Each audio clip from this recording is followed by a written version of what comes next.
In Jesus' mighty name we pray. Amen. In Jesus' mighty name we pray. Amen. We bless the last speaker, and that is what we do in this place.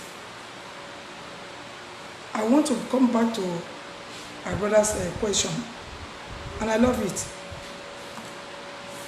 He did not deceive himself.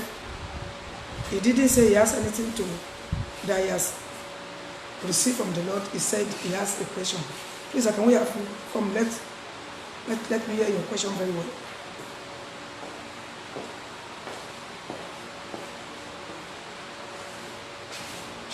Yes, sir. Praise the Lord. Hallelujah. My question is this. You know, we children of these days, we do argue with our parents. But the children of girls in the olden days, like Isaac, did not. Out of assuming that Isaac denied his father or argued with his father, what would have happened to we Christians of these days? Or what would have happened to Abraham himself? That's my question. God bless you. You can go back. Yes, do you have... I'm talking to you. Yes. Do you have any answer to that question? Yeah, the answer is that Isaac was obviously not aware. He was not aware because if you look at verse 6, he had his father. Yes, verse 6 that this is food, this is knife, this is everything, except for one thing, the ram. Where's the ram? And Abraham said, don't worry my son, when we get there, the Lord will provide.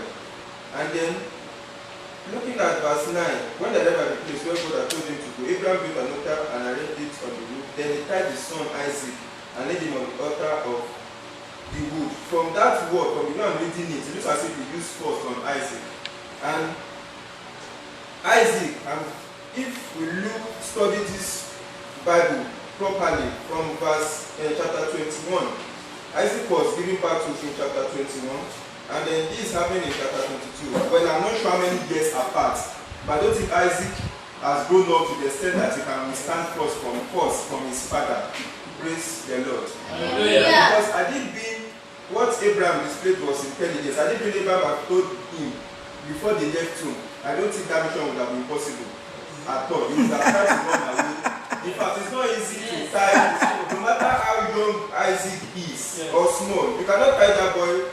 If you look at the Bible, they trekked over 50 miles apart from their house to where they went to sacrifice. 50 miles. That is like from here to somewhere in Lagos.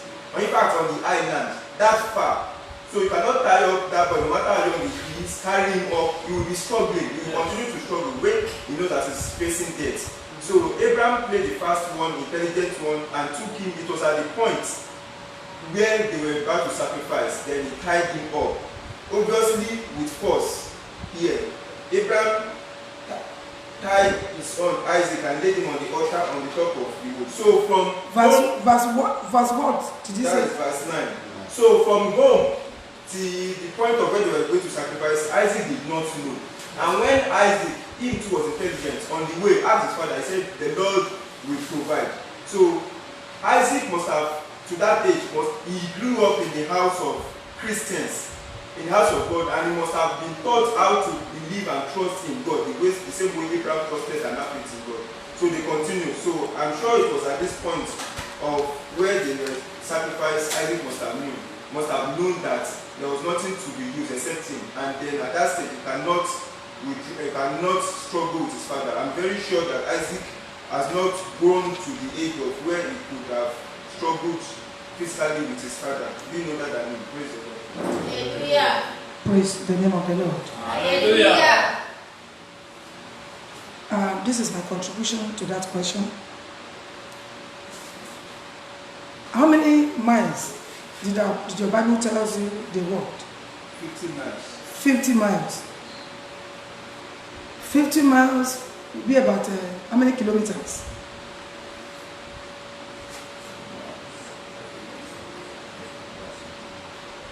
Abraham and Isaac walked 50 miles. You see, this is what Christian, don't just go to church. you need to ask some question. That is why I brought that man onto this place to ask. He has asked the question about obedience and humility of Isaac to his father. Yes, but it is much more than that. And we are reading, Isaac was born in chapter 21. In chapter 22, Isaac was taken for sacrifice. Have you asked God the years between Genesis chapter 21 and chapter 22? Isaac wasn't a baby as such. For a child to walk, although they use maybe probably camel, not as if they walk with their leg. But the Bible says Abraham put this thing, and when they got down, he put the stick and everything on top of Isaac, while he alone held the fire. For a child to be able to carry stick, for a child to be able to carry load, Isaac wasn't a year old. Praise the name of the Lord. Hallelujah. And when you read the Bible very well, like the one we studied last week, where God told Abraham, give me 3 years old goat, he-goat, give me 3 years ram, give me 3 years heifer, give me 3 years of this. God will not tell Abraham to sacrifice his son at a certain age that is not alive for sacrifice. Praise the name of the Lord. Hallelujah. I've told you before that between Old Testament and the New Testament, there are 400 years. It's easy to say you move from Malachi, you just jump to, you flip from Malachi to Matthew. That one would take you nothing less than a second. Just open your Bible, you flip from Malachi to Matthew. It's not like that. Between that Old Testament and the New Testament, from what we learn, from what we study, from what we confirm, there are 400 years in between. And that was why the suffering, the destruction of Israel was much. Because it got to a stage in between that, if someone would be left alone for 400 years, no prophet, no prophecy. From the book of Psalm downward, you begin to hear, the Lord said to me, the Lord talked to me, I heard the Lord came to me, the Lord came to me. Then between where it stopped to where John the Baptist started, they have 400 years. And you could imagine how many people would have died or perished.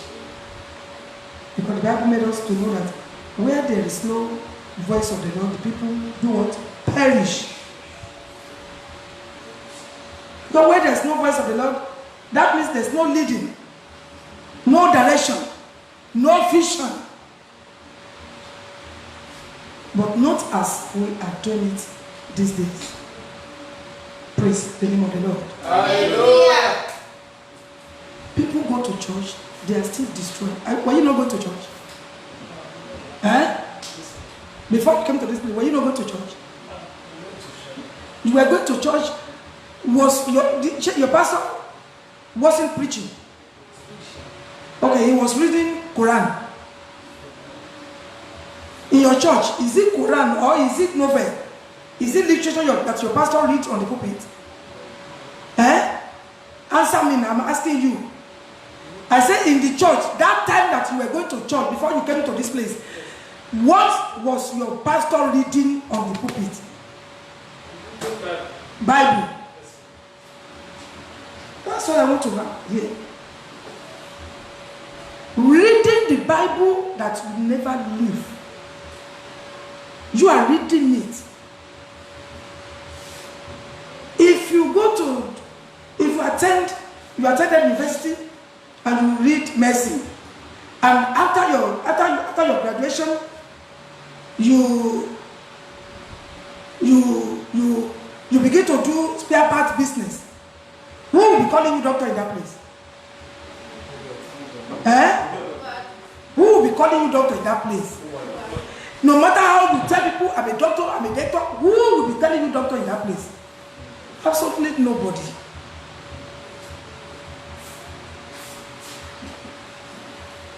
You may know it all. Since you did not practice it, you are not a doctor.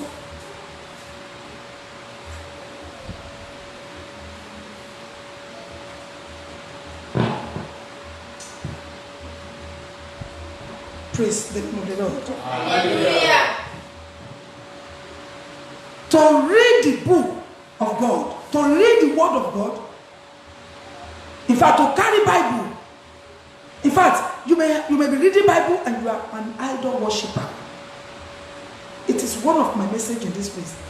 You are reading Bible every day and you are still a liar. You are reading Bible to people and you are still a thief. Some other time I will show you it is very, very possible. And that is what I'm telling you now, that it is highly possible. What you study or what you read and you did not practice, it can never, and it is not in you.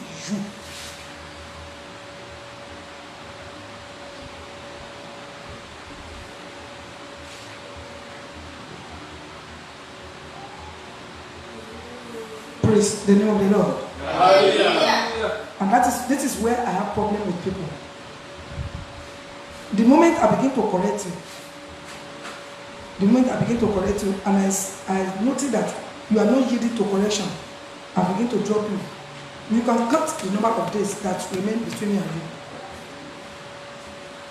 Because I know where I was coming from, and if I'm not making any mistake, if I'm not in error, I should know where I'm going, because the place where I am going, the owner of the place has told me the criteria I must, not I may, what I must be, what I must get to be there. So if I still want to be there, then I must keep my house in order. And if I must keep my house in order, whoever that comes across me that may hinder me from being there, I am ready to bid bye-bye. No matter who the person is to me.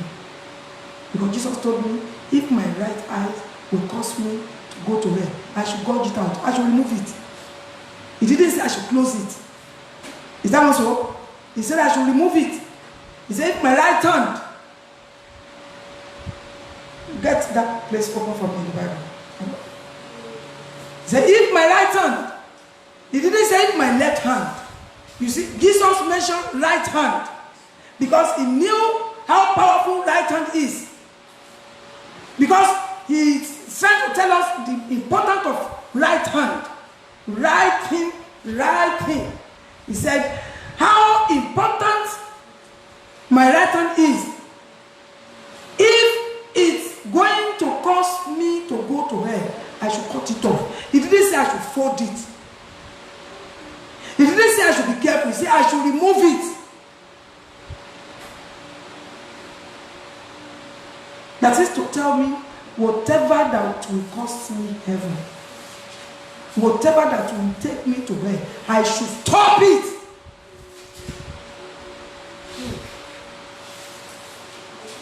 I should stop it. Praise the name of the Lord. Hallelujah. Praise the name of the Lord. Hallelujah. Now let me go straight to one or two things I need to say In Genesis chapter 4. And Genesis chapter 22. God bless you, sir. God bless you. Matthew 5:29. Read it for us. So if your eye, even your good eye, causes you to lust, purge it out Even my good eye, and throw it away. and throw it away. It is better you lose one part of your body than for your whole body to be thrown into hell. And if your hand, even your stronger hand, causes you to sin, cut it off and throw it away.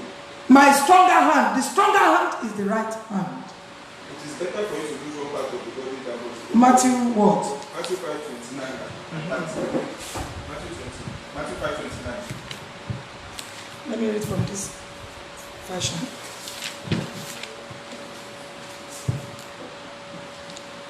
He said, if your right hand makes you stumble and leads you to sin, tear it out and throw it away. That is, remove yourself from the source of temptation. This is where my Bible put it. That is, remove yourself from the source of temptation. If you rent a house in a very wonderful place and location, but at the time you rented that place, there was no beer parlor, there was no joint, there was no groove in that place. After you have rented it, you are partying, you are living in peace and joy, there's no trouble in that place. Suddenly they brought beer parlor in that place. You better become homeless. In a nutshell, that is what the Bible is saying. Get yourself out of that house. I have no money to pack out. I'm still waiting for money. I'm still asking God to help me to get money. God may not answer you. Move out first. Go and scout. Go and find an uncompleted building to live in a bush. First. Run for your life. Before you be sleeping one day and harlot will come to join herself with you on your bed unnoticed. That's what the Bible is saying. It said, for it is better for you to lose one of the parts of your body than for your whole body to be thrown into hell. Verse 30. If your right hand, it didn't say left hand, right hand is very, very powerful. Right hand is very, very great. It is this right hand. As I was growing up, I have shared with you what happened to my right hand. I was playing, and my mother was shouting, stop running, stop running. You know, disobedience is an innate thing. Rebellion is an inherited matter. I did not stop. I was still running. All of a sudden, I fell and I got my right hand broken. Enemy has set that snare. But I was still a baby. I was a child as at that time.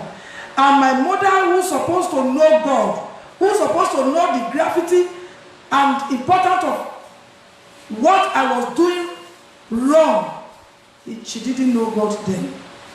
So she could only shout. And she shouted, crying has never saved any soul. A specific thing has to be done if you are to be saved. Praise the name of the Lord. Hallelujah. I got my arm broken.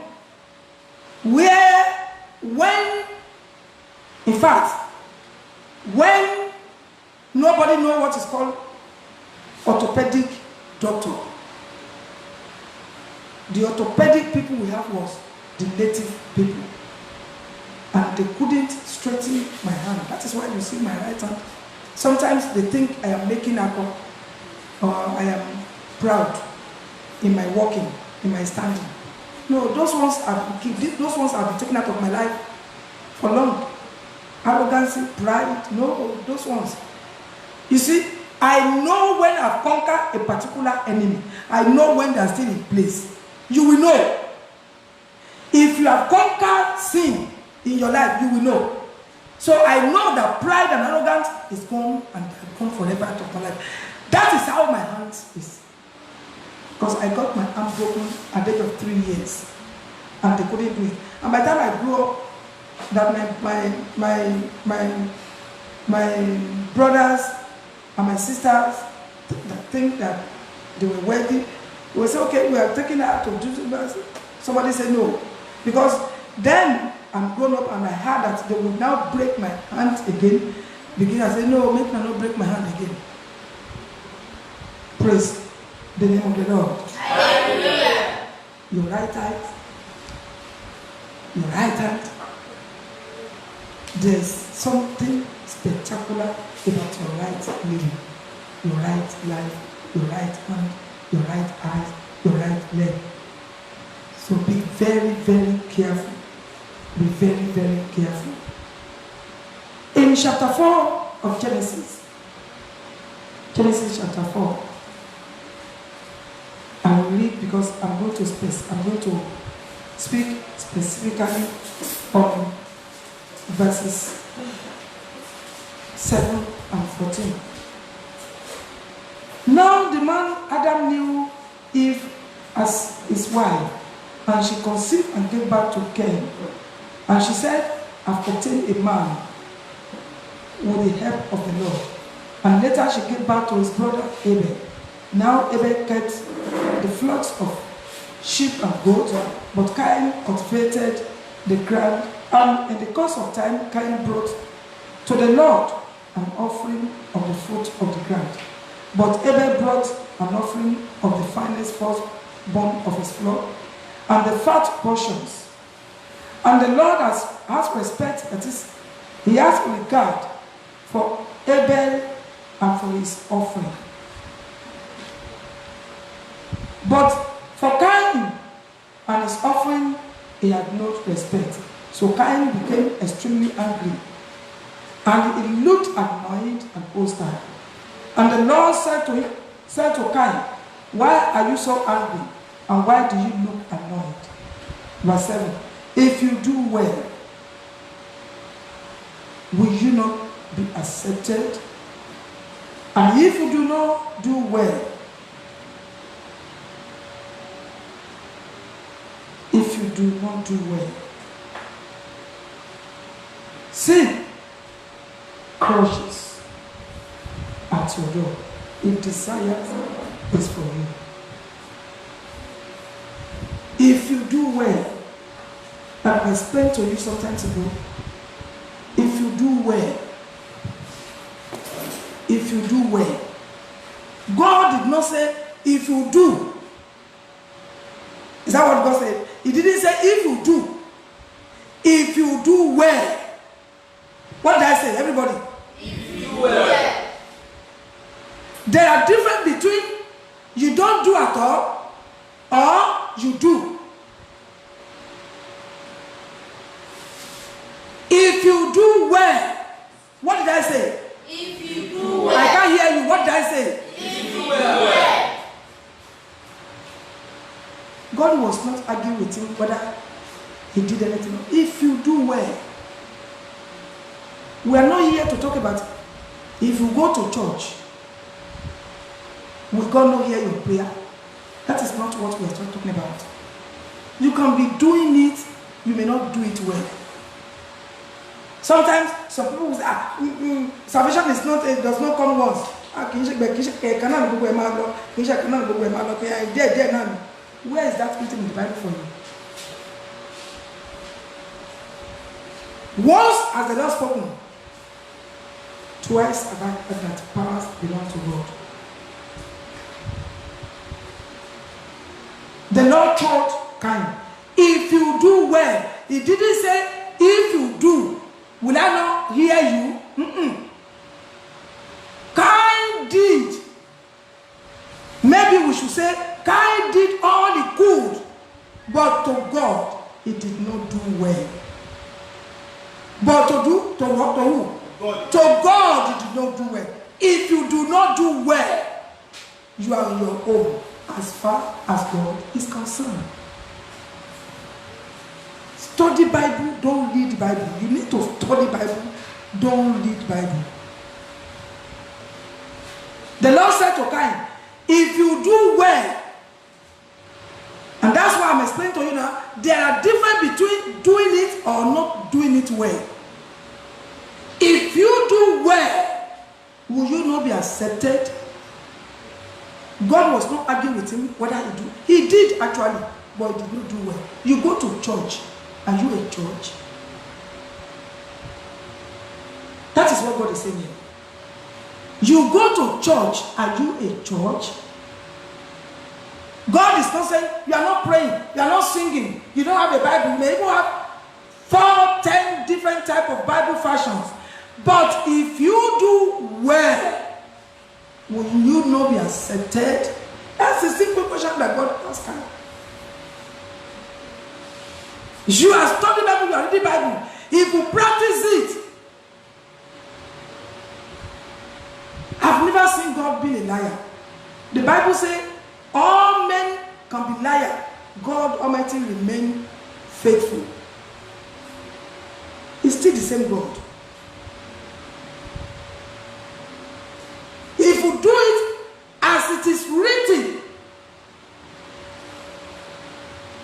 if you do well, will you not be accepted? Because if you do not do it well, there are discipline for everything. I'm still saying it. That is the standard I inculcate here. That is the standard of this church. You will be told what you must do, what you will be doing. If you don't do it, I can be shining my teeth with you just now. I can be laughing with you just now. You will think that is all. In a moment, once I discover that, oh, you want to take my laughter with you, my play with you, to be something else, then I'll begin to withdraw it from you. I'll begin to, because God does not play with anybody. Whatever God tells you to do, it means you should do it.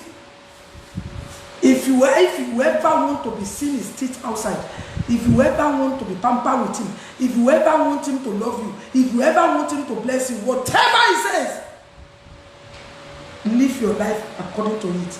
That is the pattern I am. I don't mind how many people remains in the church. I don't mind how many people goes. A lot of people have been in this church. A lot of bank managers have been here. You want to sacrifice your child to sit on a throne, and you want me to be laughing with you? No. A lot of people have been here. I will welcome you, and I begin to tell you what God is saying we should be doing. You don't want to do it, I'll begin to move back and I begin to bid bye-bye to you. I begin to bid bye-bye to you. I begin to distance. You have to distance. Praise the name of the Lord. Hallelujah. Point of correction, sir. There's nothing like hallelujah. It's hallelujah. Hallelujah is to praise devil. That is some of the error in churches. Why somebody will be jumping? Hallelujah, hallelujah. There's nothing like hallelujah in the Bible from Genesis to Revelation. It's hallelujah or hallelujah. Because it's a song of victory. Like the songwriter said, hallelujah, eh, hallelujah, eh. It's a song of victory. It's a song of victory. There's nothing like hallelujah. Praise the name of the Lord. Hallelujah. We are learning because there's no limitation to learning. If a pastor in the church can be getting cocaine to be selling as a retailer, is he doing well? No. I'm asking, is he doing well? No. Don't forget, God asked Cain, if you do well, will you not be accepted? You need to, after short fellowship, you need to go home. After you settle on, that's why God said we should not work on Sunday. So that you can see, you can ponder upon what you have heard. Yes, you can ponder, you can go back to it, you can think about what you have heard. Then more to what your pastor did not even tell you, God begin to reveal to you. One on one. The Bible is a letter, the word of God. Just like your father writes letter to you, maybe when you are, if you are in abroad, my dear son, I greet you. In the village this year, our yam grew up very, very bountifully, and I give God glory.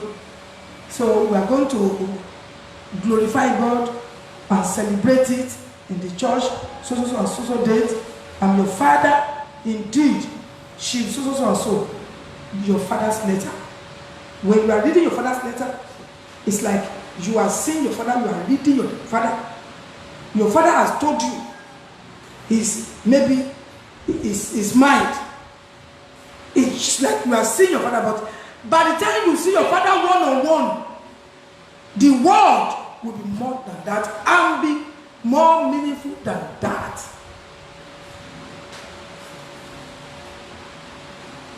If a pastor can be a retailer of cocaine, hard drug, is the pastor doing well?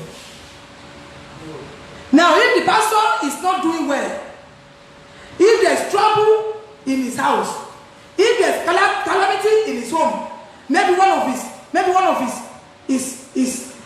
his daughter or son gets sick terribly to the point of death, or maybe something terrible has happened, and such pastor begin to squeeze face, begin to cry. I don't know what has happened. That is the question that led the pastor to the book of Genesis chapter 4, verse 7. If you do well, sir, will you not be accepted?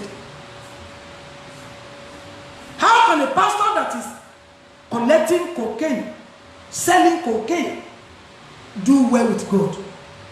But are they no pastor? Eh?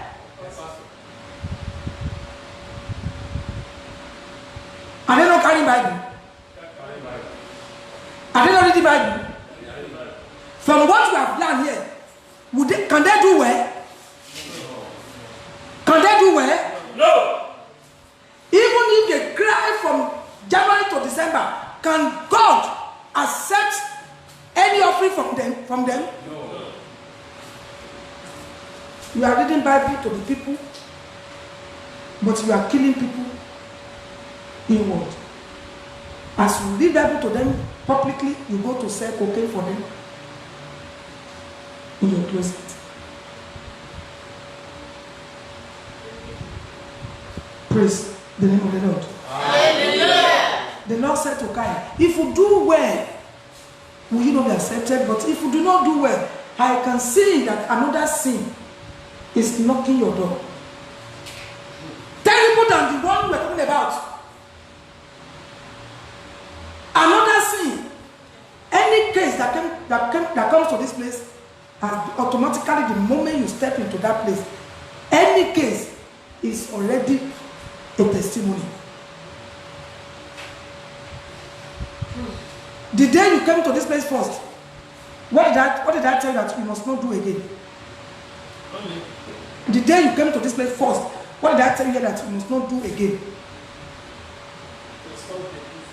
I can't hear you. To stop the cocaine. To stop what? The cocaine business. To stop cocaine business. If anybody wants to sell cocaine, let them go and find a way. And I ask you to bring me your wife. Because I need to talk to the woman. We women, we love money. 80% of pastors who are really called by God, who are really men of God, that falls into temptation, go and ask their wife. They want to be speaking in tongues. They want to be singing like a dove. But they want to be wearing king clothes, uncut clothes, executive hat. Hat that member cannot have money to buy. And they want to come to the pulpit and put on customized hat. Extremely expensive. I'm not jealous. I am not saying don't buy $10 million hat. Maybe buy one and give to me. Then I will tell you, have you given it to me? Yes. Thank you. Tomorrow I place it for sale because I need people that I need. I have people that I need to feed and I need to set up business for them. So I cannot be putting their business on my head as a heart. I can't be putting their life on my head as a heart. Praise the name of the Lord. Hallelujah. If you do well, will you not be accepted? You are going to church, do you do well? You carry Bible, do you do well? You are reading Bible, do you do well? You give offering, are you doing well? Because Cain give offering here. You see, it is no matter of the offering of Cain was big.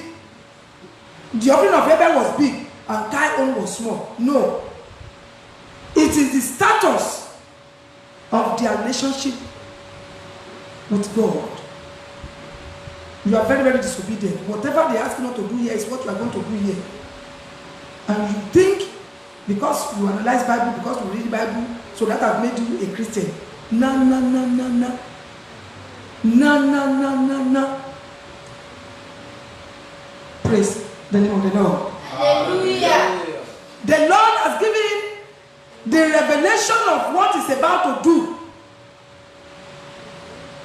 Ọlọ́run ti fi hàn, Molala, I had a dream, I have this, I have that. Somebody told me, Mommy, I had a dream. I said, what is your dream? He said, as I was coming to the church, in the revelation, I saw myself, he said he saw himself coming to the church, and at the entrance of the church, he saw some Alaafah and some herbalists and some people, they sat down at the entrance of the church. And as I was coming in, I now asked them, what are you people asking for? What are you looking for? He said, they now replied that they are looking for somebody inside. He said they were now doing like this, that they were waiting for somebody. He said, he just left them and entered. When he told me, I said, what is the meaning of your dream? He said, Mommy, I don't understand. I said, okay.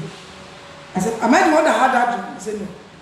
He said, I said, is there anyone that you've seen in that revelation that are member of the church or family? He said, no. I said, you are the one that we are waiting for. They want to attack the church. They want to do something bad to the church. So they are looking for a sinner, an insider that they want to use. Praise the name of the Lord. Hallelujah. They want to attack the church. They want to harm the church. They want to do havoc, and they are looking for, because they cannot enter. You can't enter into my house if I do not open door for you. So the Lord is revealing to you yourself. God is showing you what you are about to do. Because the Bible says Jesus said, the prince of this world come against me and he found nothing. They knew that you still have their load in your body, in your life. Maybe hanky-panky. Maybe telling lie. Maybe slandering. Not speaking the truth from your mind. When you speak one, you still have 10 in your mind. You can't do well with God. God cannot accept you. I said, when did you have this dream? He said, this overnight. The Lord is telling you, sin is knocking your door. Sin is knocking your door. But the Lord asked me to tell you something in the book of Psalm 34, verse 21, that evil shall slay the wicked, and the hater of righteousness shall be condemned. And I told him, bye-bye. I didn't tell him, do it or not, pray or not. The Lord has made him to come to tell me what he has seen in his revelation, and I told him, because if you do, here in verse 7, Genesis chapter 4, verse 7, read it for me, your Bible. Look at what God said to Cain. Verse 7.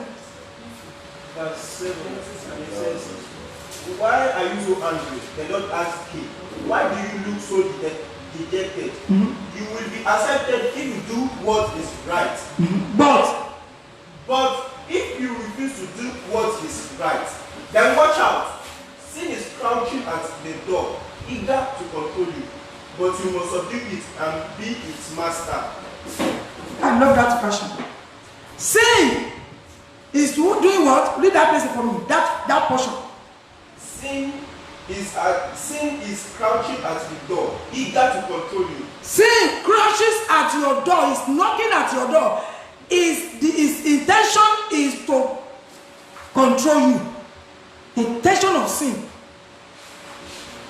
That power, the intention of that power is for you to open your mouth and tell lie. To open your mouth and tell lie. Is eager to control you. So what was God advised for him? You must subdue it and be its master. It's a piece of advice. You have to subdue it by saying, no, I don't want to tell her. Why would I tell her? This is it. But, sorry, it's a pity.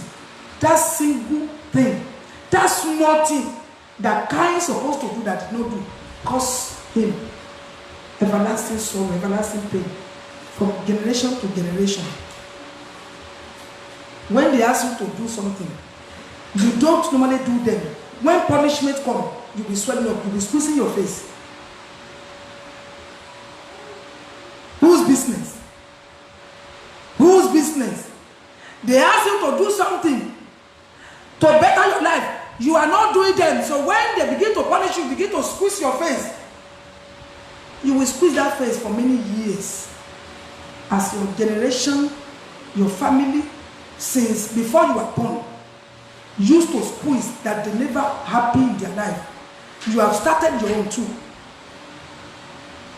When God is telling you, don't do as they do, stop it. You say you will not stop it. You want to continue. If my mother is a witch, it's not necessary I should remain as a witch. That is why God has power. The sovereignty of the Lord makes us grow. It is not important I should be what my mother is. It is not important that I should be what my father is. You must control that sin that is knocking your door. Don't allow it. But he allowed it. And it caused his generation calamity and sorrow up to this moment. Praise the name of the Lord. Verse 17. Read verse 17 for me. Cain had sexual relations with his wife, and she became pregnant and gave birth to Enoch. Then Cain founded a city, which he named Enoch, after his son. The question here is, who was Cain's wife? Even to those who are connecting with us on internet, you can type your response. Who was Cain's wife? Tell me, Cain in Peter. Who was Cain's wife? In this place, it was Adam and Eve. And after God has thrown them out of their comfort, they were alone. When the Bible said Abraham had sexual intercourse with his wife or knew his wife, we already knew who Adam's wife was. Isn't it? Yes. Now, in this verse 17, the Bible said Cain knew his wife. Cain had sexual intercourse with his wife. Who was Cain's wife here? Who was his wife? Yes? Well, Bible study. Who want to tell us? Who was his wife? The sin. It's because I've thought said. the Lord. Hallelujah. You will see people having sex in their dream. Some people will even say, I had a dream that I was having sex with my mother. It was not your mother you are having sex with. You are actually commune with the iniquity of your mother. You are commune with the evil of your mother. Bible is a spiritual book which can only be understood by a spiritual person. Some person will say they were having sex with their father in the dream. It wasn't your free father. You were is sexual intercourse in the dream is a covenant with your norm. It's a covenant with your norm. Even when you can see the person, because sin can impersonate anybody's face. Because sin is a spirit. What did I say just now? Sin is a spirit. Sin is a spirit. You can't kill it. It's only by the power of the Almighty Living God. That is why we pray for deliverance every day. We pray for the help of God. Sin is a spirit. Spirit does not die. What did I say to you now? Spirit does not die. Spirit does not die. Excuse me.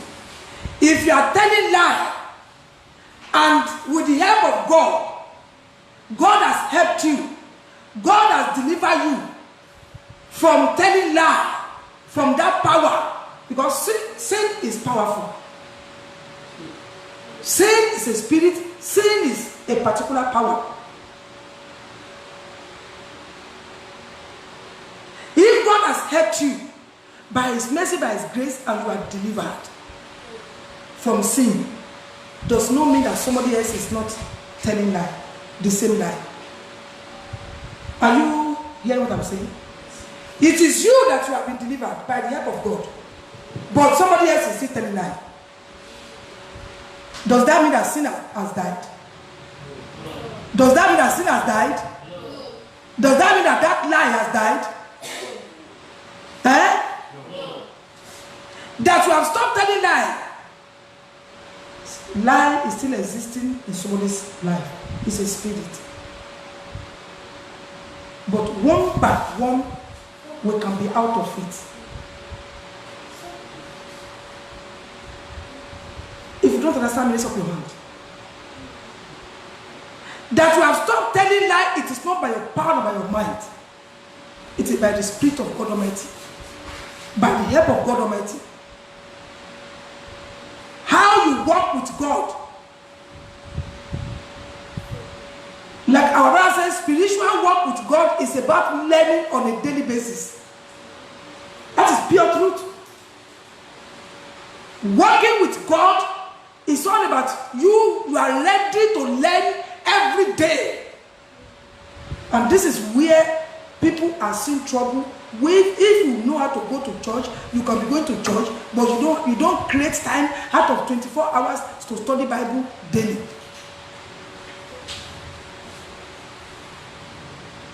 Praise the name of the Lord. Hallelujah.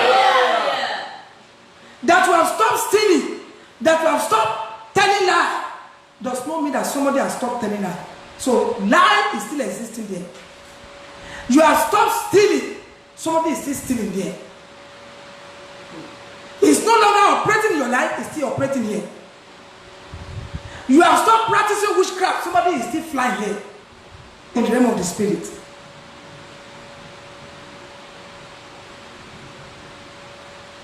So in verse 17 says, Cain knew his wife.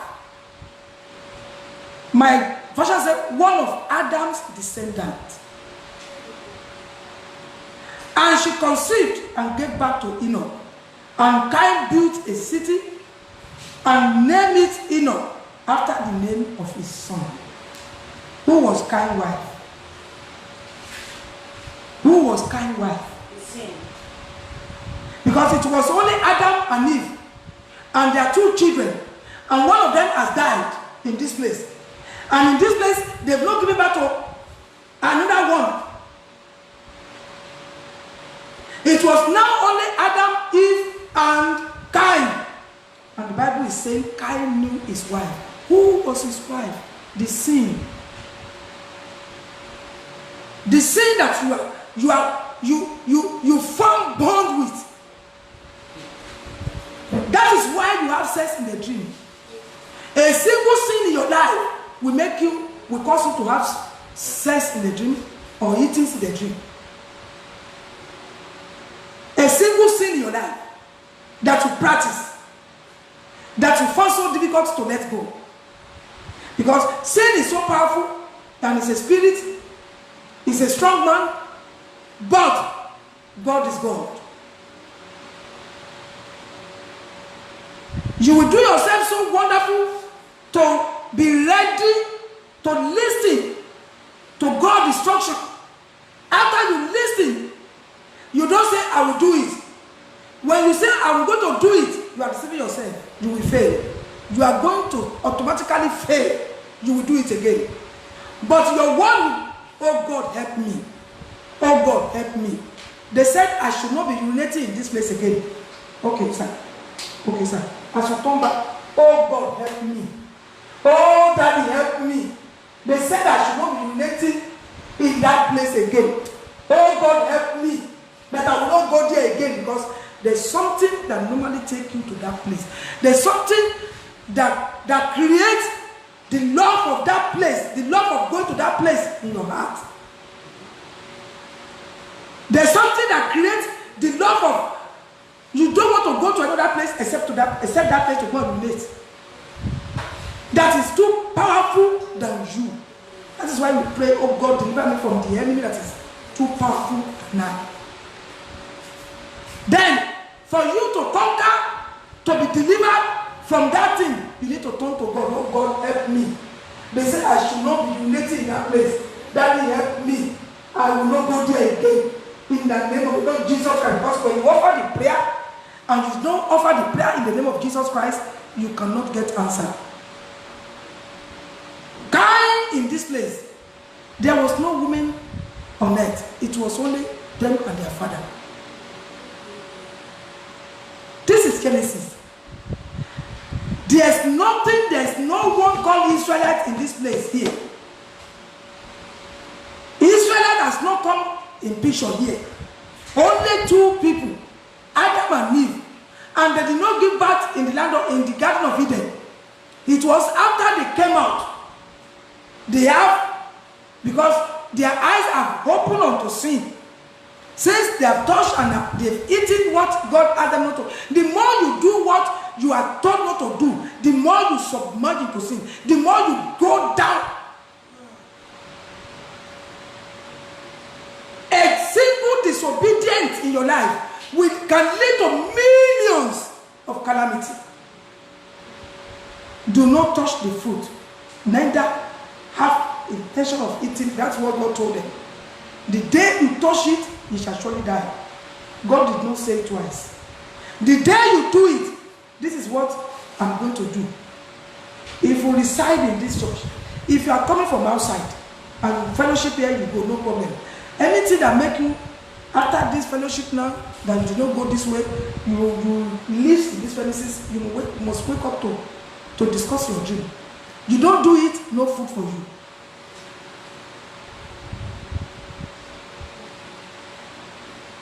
There must be law, which must be abided with. The moment you did not do it when things is being spoken to you, that one is going to lead to another millions of it. And this is exactly what has happened.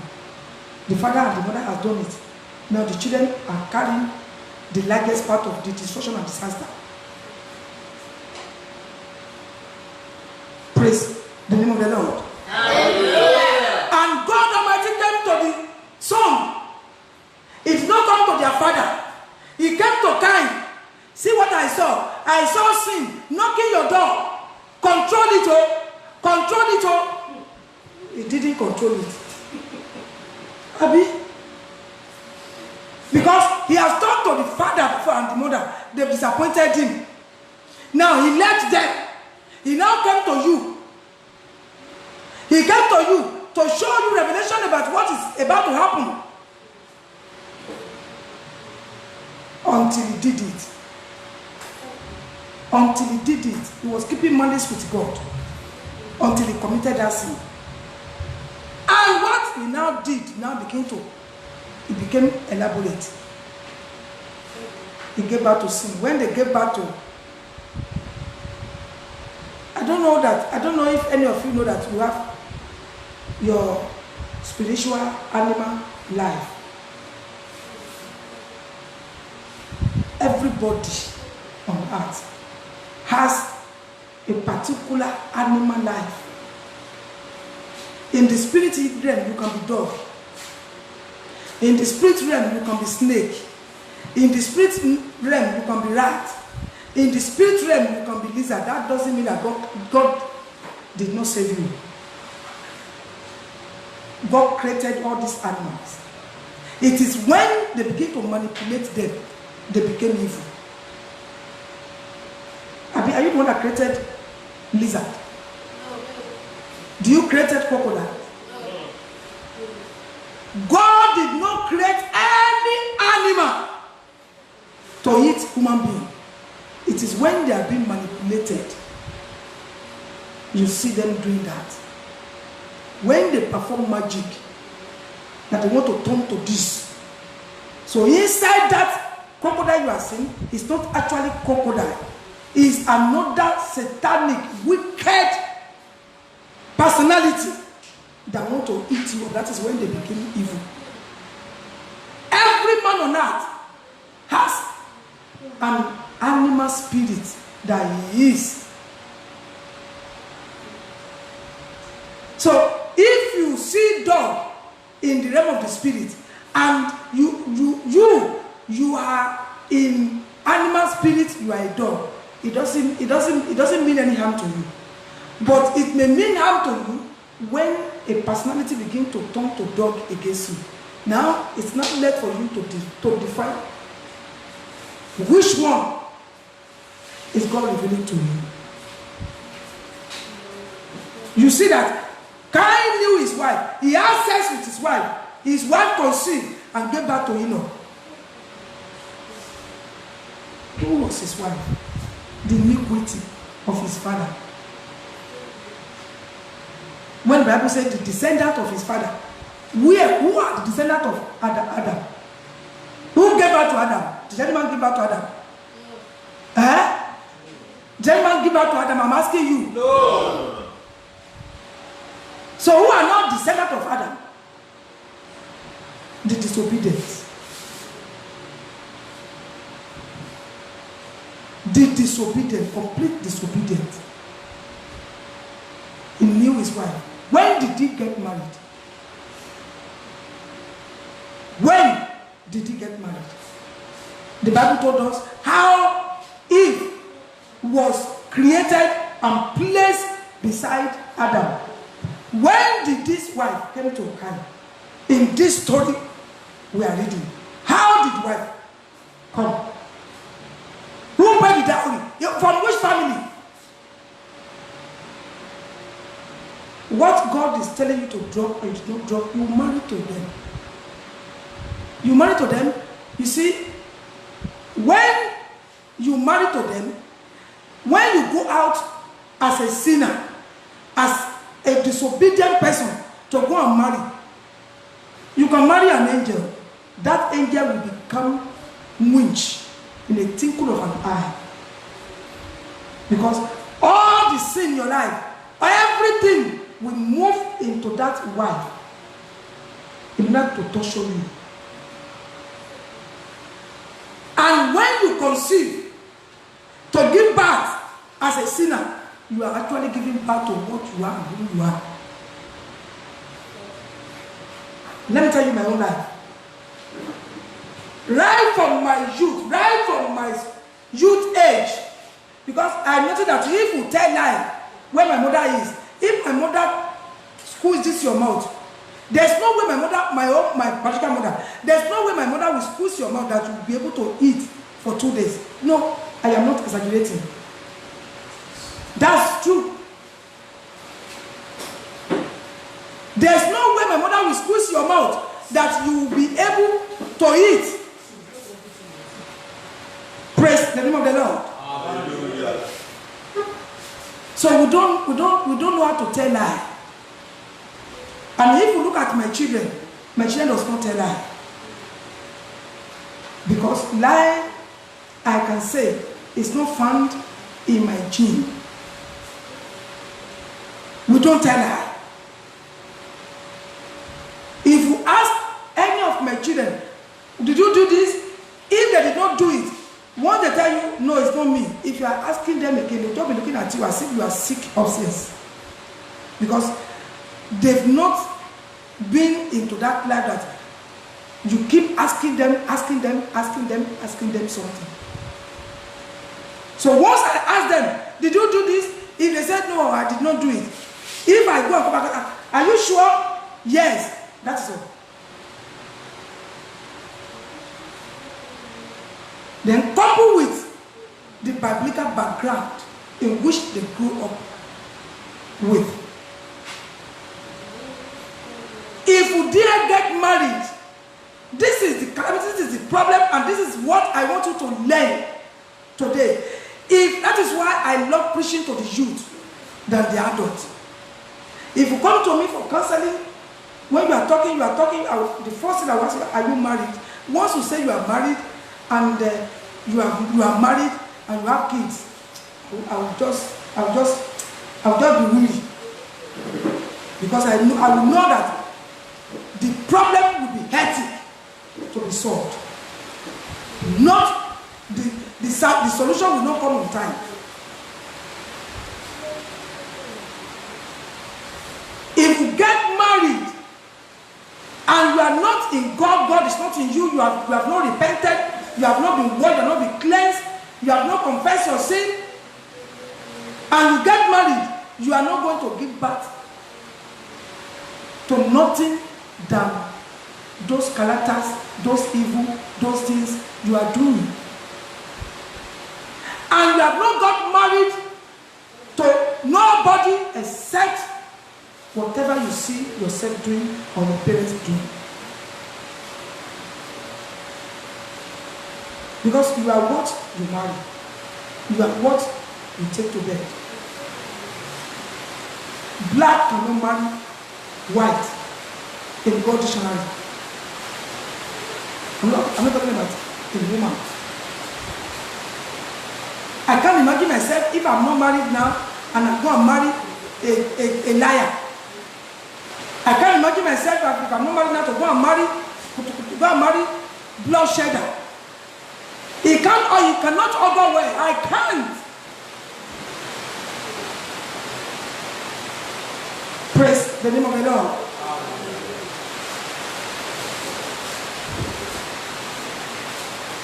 The Lord asked me to tell you, you need to repent from the inside out. You need to repent. You need to change. You need complete change. You need to rethink. You need to rethink and change your ways. Change in your attitude. You need to rethink. You need to change. I told a sister here, anytime she comes for counseling, she normally tell me, it's my foundation now. My foundation caused all this thing. And it got to a time, I told her, I said, I don't want you to tell me this again, this thing again. Foundation, foundation, foundation. Are you the foundation? Now that you know that your foundation caused you trouble, what are you doing to get yourself out of that foundation? If my mother initiated me, according to the word of God, I have every capability and ability and power with God Almighty to deliver myself. If you are taking me to America and I don't want to stay, is it my fault? I will tell you I'm going home.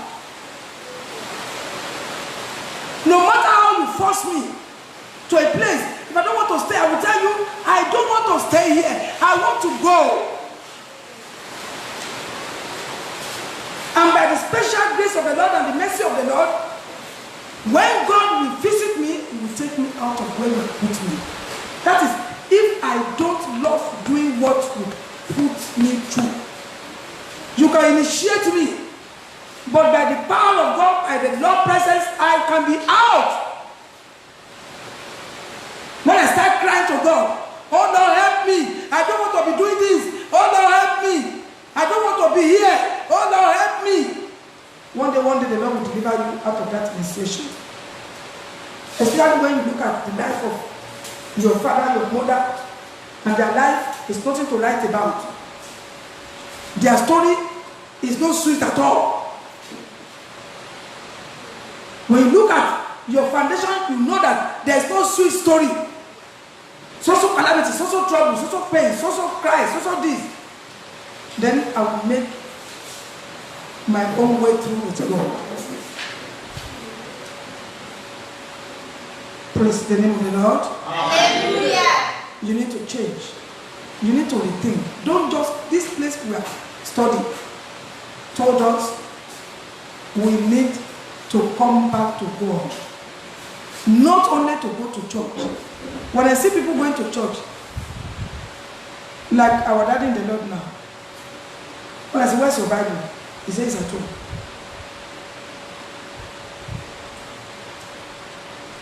You see, you can't blame him. What did I say? You can't blame him.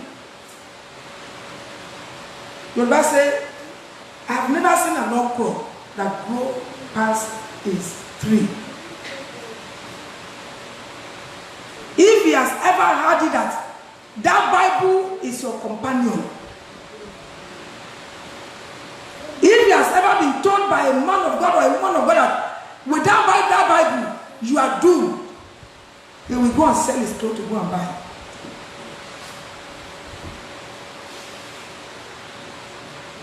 But maybe he has been, all he has learned is once the Bible is on the altar and the pastor read it, that is all, you have come to church.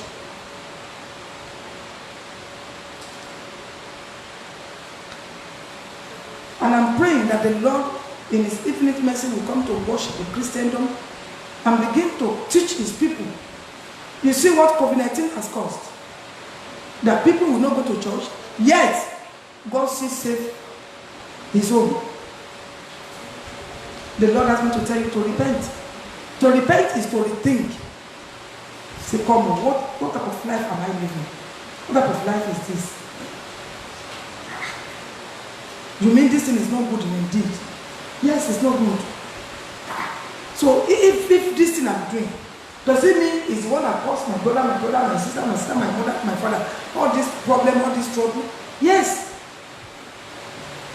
The Lord told Cain, I can see that sin, one trouble is knocking your door. One trouble is knocking your door. You must control it, but Cain couldn't control it. He committed that evil by killing his brother. Yeah, after he has killed his brother, he was more liberated into disaster and calamity. And the next thing, he got himself married with those trouble. They will give back to disaster, they will name them Matthew. They will give back to calamity, they will name it Joshua. Sin upon sin. The child that will start telling lies at the age of 6 months. The child that will start talking about sex at the age of 2 years.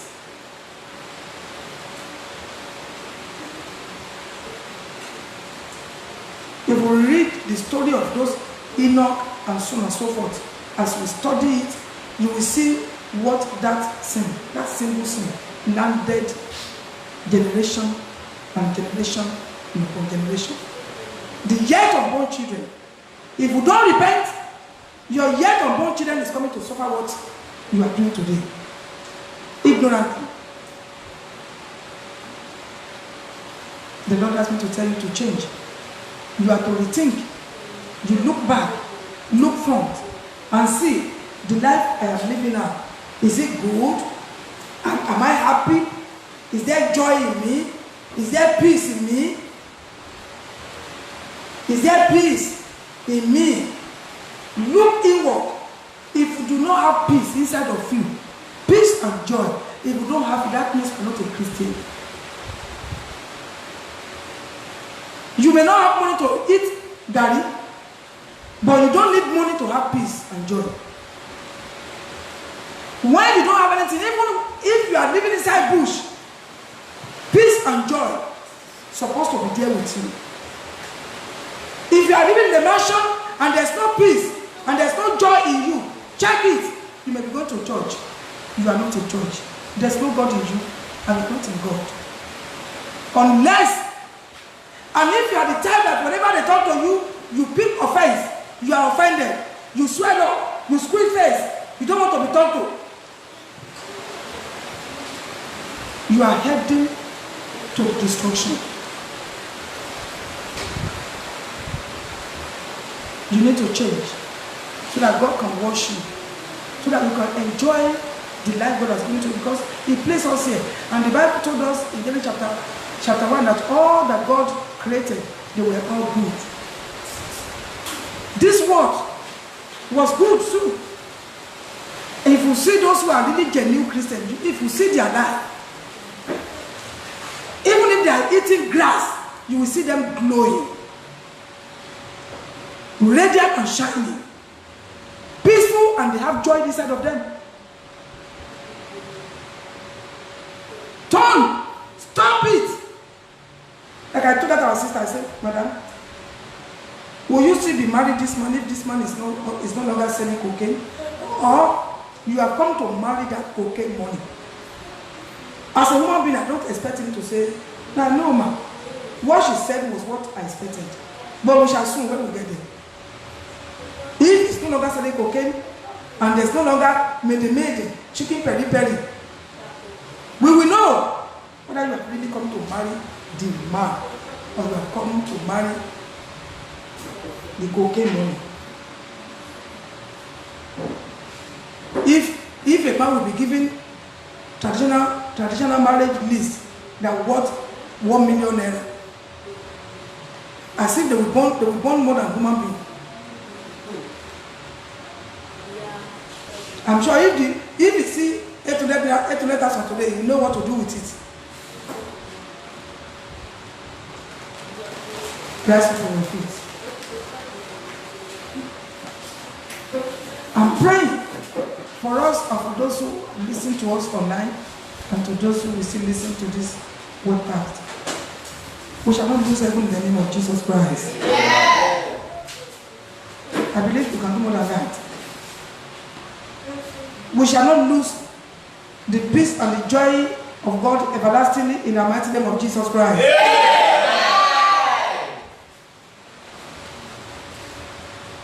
We shall not be a church goer, but we shall be a Christian in the mighty name of Jesus Christ. Yeah.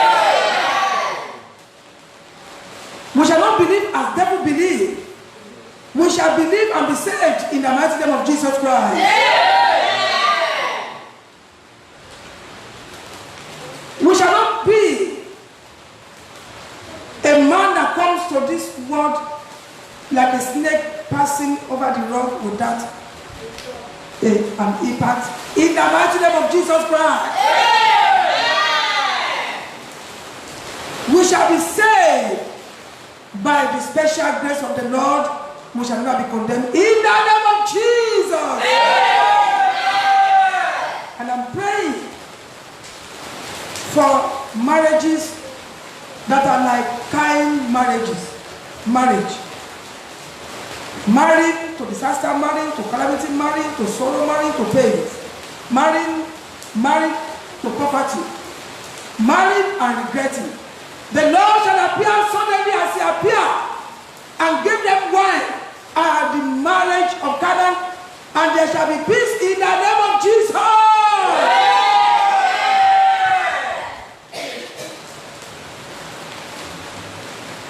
I'm praying for those who are still sinning, and the Lord keeps showing them, see what you are doing, see what you are about to do, see what you are about to do. That God will circumcise their heart and save them, and they shall accept Christ Jesus in the mighty name of Jesus.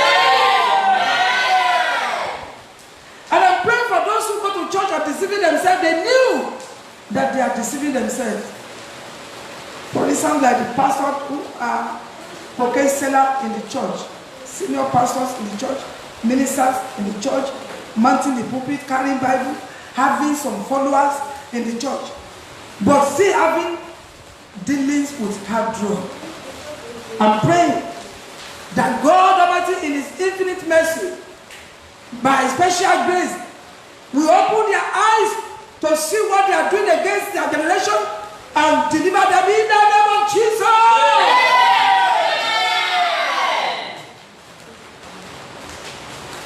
And for those who, out of ignorance, out of complete ignorance, that they have done one thing or the other, that caused them weeping and sorrow and mourning now, God shall appear and settle them with total deliverance, with total forgiveness of their past life in the name of Jesus. I remember that girl at Air Force Base, that the mother died. And as I was invited to that scene, as the young girl, 9 years of age, saw me, she began to cry. Mommy, Mommy, I don't know. Mommy, I don't know. Mommy, I don't know. Hey. I said, what? And she began to, because the presence of God began to make her to confess that in the dream, she had a dream that they brought a paper, a foolscap paper that contained some names, but she could not see it. That that she knew that it was name written there, but it was painted. She could not see it. To see that the name of her own mother was there, the names of the people that they were going to kill in the name of the Spirit. And I asked her, how did you know that your mother's name was in that place? He said, I knew, ma. I said, okay, who are you? He said, I'm so and so. Who initiated you? She said, my mother's sister that came to live with us. Now that your mother has died, who is going to take care of you? He said, Mommy, I don't know. Mommy, true. Mommy, I don't know that my mother's name was there. Ignorant. The little girl did not know. She didn't know. And I asked one question from that girl. I said, how come that it was not only your mother that died? He said, because of that list. He said, that is where they plan to kill them. Near Oshobu, where more were ran into some 7 people and they are dead. I am praying for those of us that are here and those who are listening to me. Because of your ignorance, and double ignorance, that you don't know what you will pass through if all this thing happens to you. By the power and the efficacy in the blood of Jesus Christ, receive the forgiveness and your deliverance in the name of Jesus.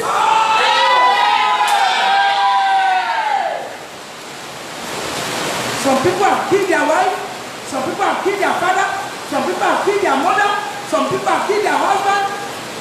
They call it dream, but it's not dream. It's with your consent. Whatever you may be passing through, going through as a result of that, by the reason of the anointing of mercy and grace of God, you are forgiven in the name of Jesus. And you will never go back in the mighty name of Jesus Christ. Thank you, Father. In Jesus' mighty name we pray. The Lord asks you to surrender your life to Christ. If you want to give your life to Christ, wherever you are, lay your right hand on your chest. Close your eyes. You close your eyes as we pray this prayer. Make sure you are serious. You have been going to church before, where people don't doubt that. But you know that you don't actually know the intent of the word of God. You don't really know, but you are just going because you are just going. You just listen to a man or a woman talking on the pulpit, and after that you made your offering and you just get away. Just like that, you are living your normal life. You never knew that it is more than that to serve God. It is more than that to have a relationship with God. I'm going to lead you to Christ. Say, my Father in heaven. Here I am in your presence. Forgive me my past life. Deliver me, O Lord. I was completely ignorant. Forgive my ignorance, O Lord. Deliver me from all these wicked things. You deliver me from all these wicked hearts. Save me, O Lord, and save me from harm. Father, uphold me in the name of the Lord Jesus Christ. Help me in my daily life to always remember your word, not to commit sin, not to do evil. Thank you, Father. In Jesus' mighty name we pray. Amen. Beloved, I want you to watch this podcast and share it. Sharing it is like you are giving flyers and track to people, and you'll be rewarded for it in the name of Jesus Christ. You are not doing it for me. It is to be accountable to your own blessing. It shall be well with us in Jesus' name.